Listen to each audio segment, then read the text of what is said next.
ब्रह्मालय channel के सभी आत्मीय श्रोताओं का सप्रेम वंदन और हार्दिक स्वागत है। आइए आज हम एक अत्यंत गूढ़ और जीवन के मूल रहस्य को उद्घाटित करने वाले विषय माया पर एक शांत, गहन और अंतर्दृष्टि से परिपूर्ण संवाद करें। आप में से लगभग सभी ने माया शब्द अवश्य सुना होगा। सामान्यतः इसे भ्रम, छल या किसी प्रकार की भ्रमात्मक अनुभूति के रूप में समझा जाता है, लेकिन वेदांत दर्शन में माया एक अत्यंत गंभीर और मूलभूत सिद्धांत है जिस पर संपूर्ण दर्शन की नींव रखी गई है। इसलिए इसे गहराई से समझना अत्यंत आवश्यक है। वेदों में माया का सबसे पुराना अर्थ है भ्रम या भ्रमित करने वाली शक्ति।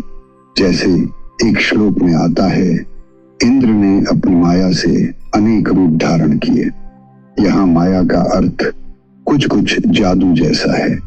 फिर यह शब्द कुछ समय तक दर्शन से लुप्त हो गया, लेकिन इस बीच विचार चलते रहे, हम इस सृष्टि का रहस्य क्यों नहीं जान पाते। उत्तर मिला, क्योंकि हम व्यर्थ बातें करते हैं, इंद्रियों की विषय वासनाओं में खोए रहते हैं और इच्छाओं के पीछे भागते हैं। इसीलिए सत्य पर एक कुहासा छा जाता है। बाद में उपनिषदों में माया शब्द फिर प्रकट होता है और इस बार उसमें एक गहरी दार्शनिक व्याख्या जुड़ जाती है। प्रकृति को माया जानो और इस माया का अधिपति स्वयं ईश्वर है। आदि शंकराचार्य ने माया को एक सुसंगत तत्व दर्शन के रूप में स्थापित किया। बुद्ध दर्शन में भी यह शब्द प्रयुक्त हुआ, लेकिन वहां यह आदर्शवाद, आइडियलिज्म का रूप ले लेता है। जब एक हिंदू कहता है कि संसार माया है, तो आमतौर पर लोग समझते हैं कि यह संसार एक भ्रम है। लेकिन वेदांत में माया का तात्पर्य न तो भ्रम मात्र है और न ही यह कोई सैद्धांतिक विचार है। यह एक तथ्य है, जैसा हम स्वयं हैं, जैसा यह जगत हमारे चारों ओर है। वेदों के राशि विवरणों से अधिक सिद्धांतों को जानने के इच्छुक थे। उन्होंने तात्कालिक तथ्यों से अधिक शाश्वत सत्य की खोज की। उदाहरण के तौर पर आधुनिक विज्ञान के ईथर सिद्धांत की झलक हमें वैदिक साहित्य में मिलती है, लेकिन वहां यह गहन रूप में केवल सिद्धांत रूप में प्रस्तुत है। उनका लक्ष्य था उस परम सत्य को जानना जो सभी परिवर्तनशीलता के परे है।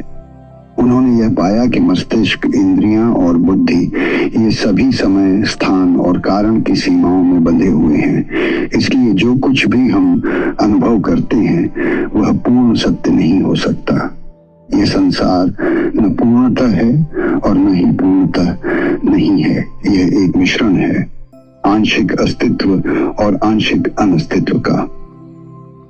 हमारे जीवन में भी यही विरोधाभास बार बार प्रकट होता है। मनुष्य जानना चाहता है, यह उसकी प्रकृति है, लेकिन वह कभी भी पूरी तरह जान नहीं पाता। वह किसी गोल घेरे में चलता है, आरंभ वहीं, अंत भी वहीं। हर एक सांस, हर एक भावना हमें स्वार्थ की ओर खींचती है, जबकि एक उच्च सत्ता बार बार हमें अस्वार्थ की ओर ले जाना चाहती है।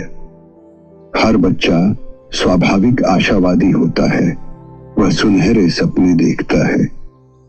युवा अवस्था में वह और भी उत्साही होता है।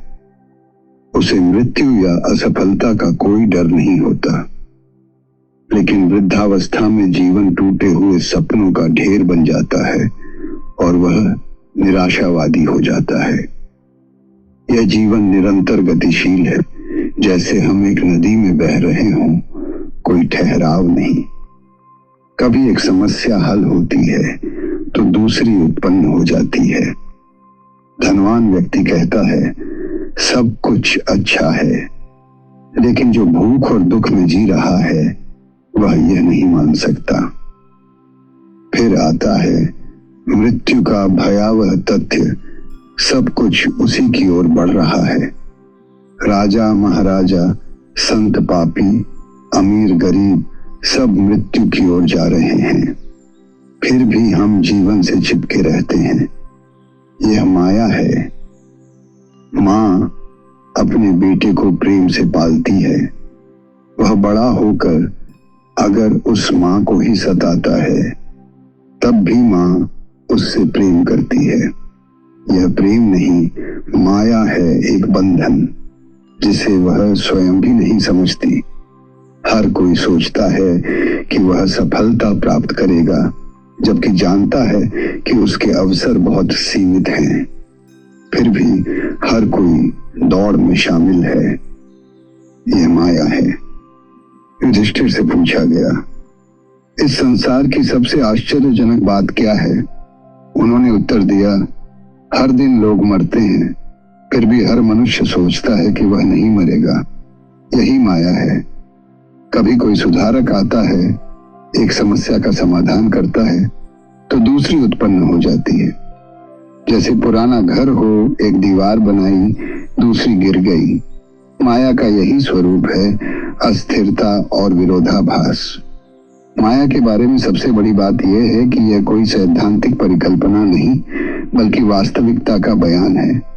कि संसार जैसे है वैसा ही उसे स्वीकार करना, यही माया की समझ है।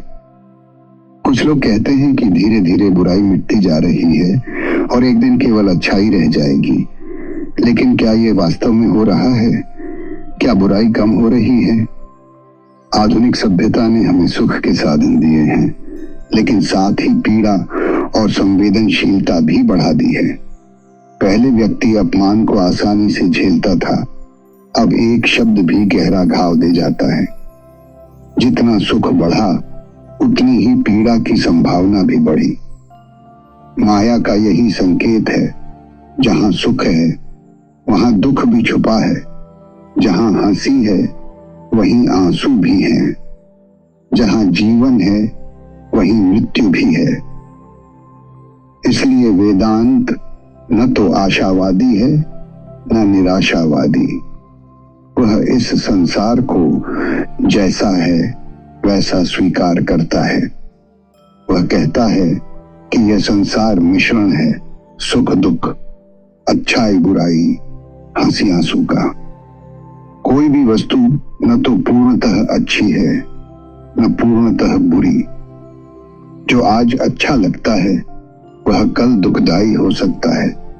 जो किसी के लिए लाभदायक है वह किसी और के लिए पीड़ादायक। यही माया है। आप सभी श्रोताओं का हृदय से आभार, जिन्होंने ब्रह्मालय चैनल पर इस पूरे विमर्श के दौरान मेरे साथ बने रहकर आत्म मंथन में भाग लिया। मैं आशा करता हूं कि यह संवाद आपको भीतर तक छू गया होगा और आप अपने जीवन में इसके बीज बो सकेंगे। अगले प्रवचन में फिर भेंट होगी। तब तक के लिए आप सभी को मेरा सप्रेम प्रणाम। ब्रह्मालय से अमरेंद्र।